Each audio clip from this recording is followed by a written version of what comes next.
Assalamualaikum warahmatullahi wabarakatuh.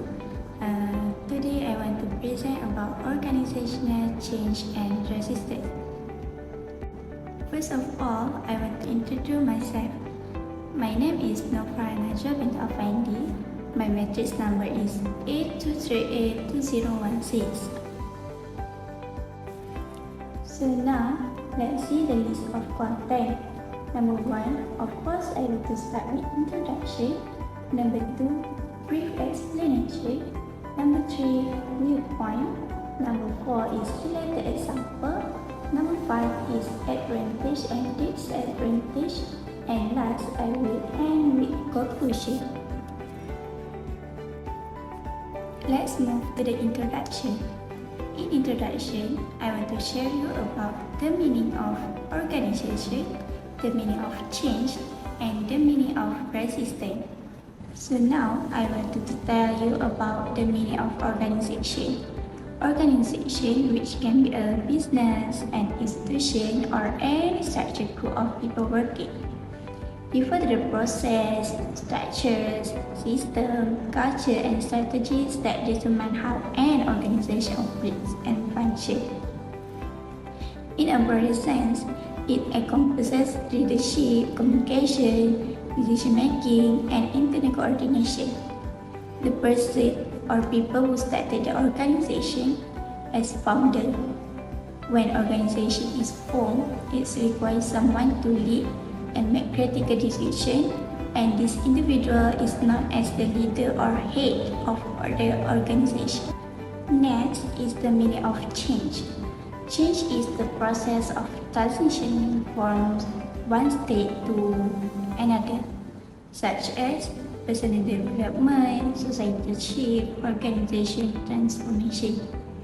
Change can be unintentional, gradual or sudden, and caused by internal or external factors.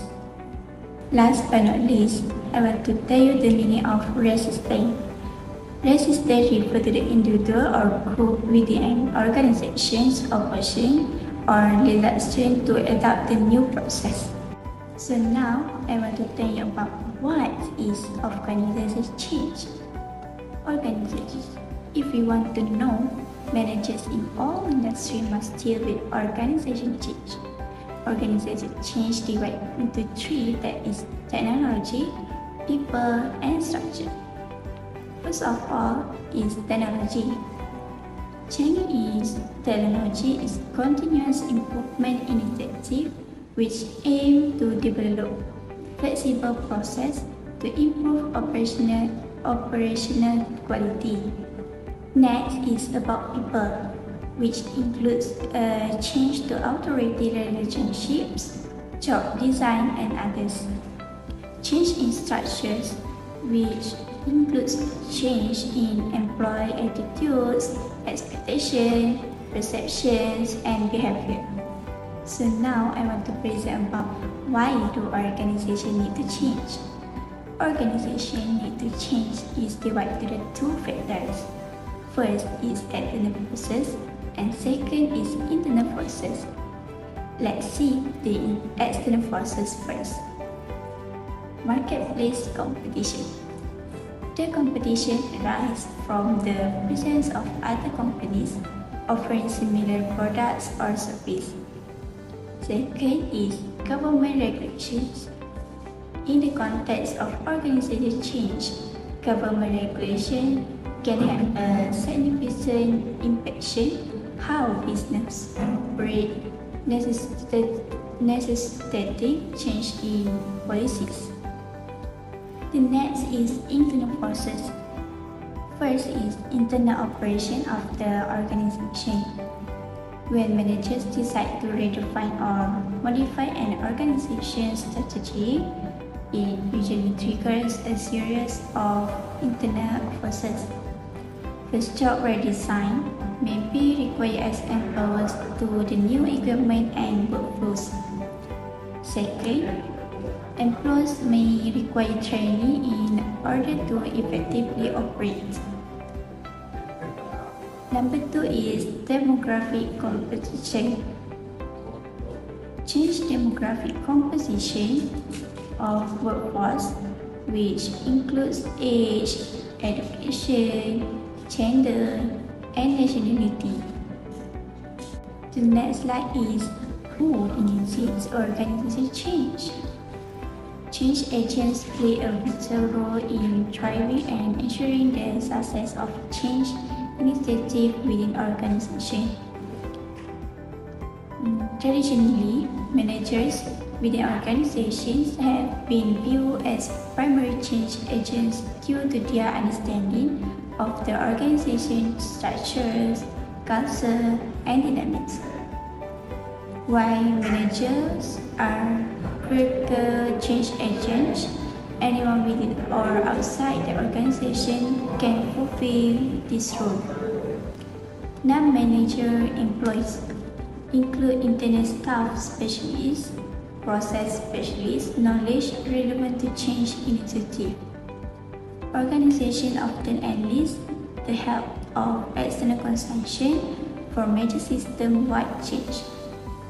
So now I want to share with you the difference about internal manager and external consultation. Internal manager have a deep understanding of the organization's context and are more conscious about change, ensuring engagement with long-term goals. But the external consultation offer innovation solutions free from internal biases, but may overlook critical internal factors and purpose overly drastic change. Both internal and external change agents bring unique perspective and capabilities to the table. A balanced approach leveraging the strengths of both internal and external agents can lead to successful organizations transformation. Resistance to change. Resistance to change. As you can see this is a survey conducted by Society for Human Resources Management (SHRM). First is active resistance, the most severe form of opposition to process change.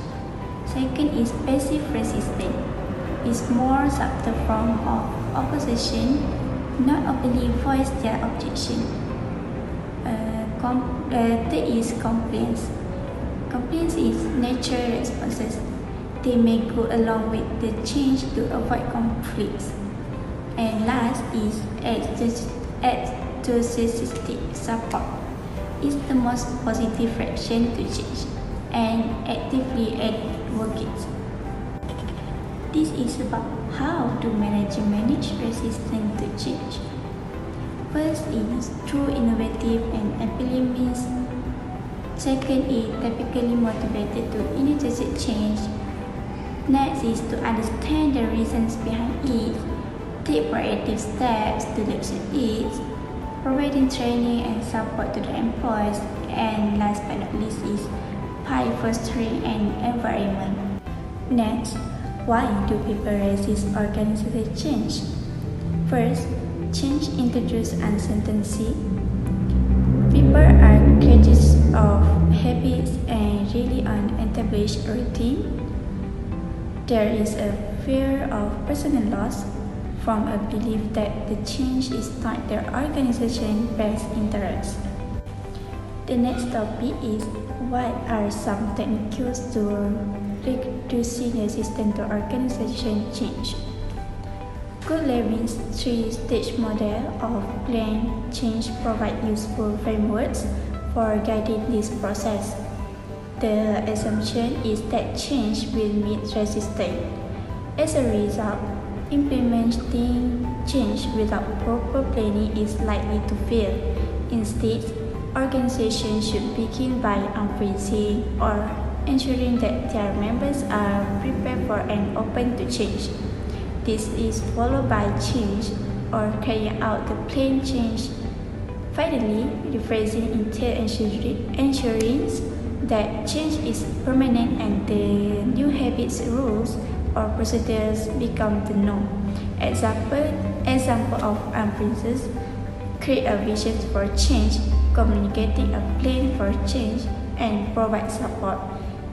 And then change is continuous to provide support and create a small wins.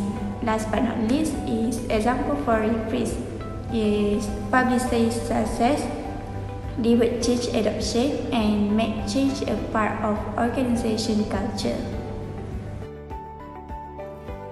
Viewpoint. About my viewpoint about organization change and resistance. Firstly, a survey by McKinsey and Company revealed that approximately 70% of change management initiatives fail to achieve their goals, largely due to employee resistance and lack of management support. Another statistic from the Society for Human Resources Management (SHRM) shows that 55% of employees resist change due to fear of the unknown and perceived negative impact on their roles. This aligns with the notion that uncertainty is a primary driver of resistance. Last but not least is research by Gartner indicates that employees are 37% more likely to resist change if they perceive it as a job security or personal status. This ties into the fear of personal loss and certain factor in statistics. The study also notes that involving employees in the change process and reduced resistance by 29%, highlighting the importance of engagement and communication in managing change effectively. Overall, this statistic illustrates that resistance to organization change is a prevalent and impactful issue. Related example. One recent example of organization change and resistance involved the video game company Blizzard Entertainment, known for popular titles like World of Warcraft and Overwatch. First, leadership change. Blizzard implement leadership change including the appointment of new executive tasks. Second is policy reforms. The company committed to reviewing and revisiting its policies and procedures related to harassment. And third is cultural shift. Blizzard promoting value or respect, transparency, and accountability. And next is about advantage. First is increased conflict caused by different perspective, interests, or goals among stakeholders within the organization. Resistance to change. People are afraid of the unknown and what they cannot predict. Last, increased change of failure.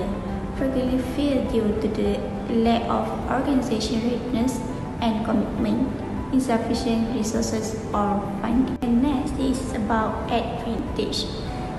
First is increased conflict caused by different perspective, interests, or goals among stakeholders within the organization. Resistance to change. People are afraid of the unknown and what they cannot predict. Last, increased change of failure. Frequently fail due to the lack of organization readiness and commitment, insufficient resources, or funding. Last but not least, I will end my presentation with conclusion. In conclusion, organization change is often met with resistance, presenting a significant challenge for companies striving to evolve and remain competitive. However, effectively managing resistance is essential for successful change implementation. Successful navigating resistance to organizational change requires a combination of empathy, communication, collaboration, and proactive problem solving. So that's all for me. Thank you.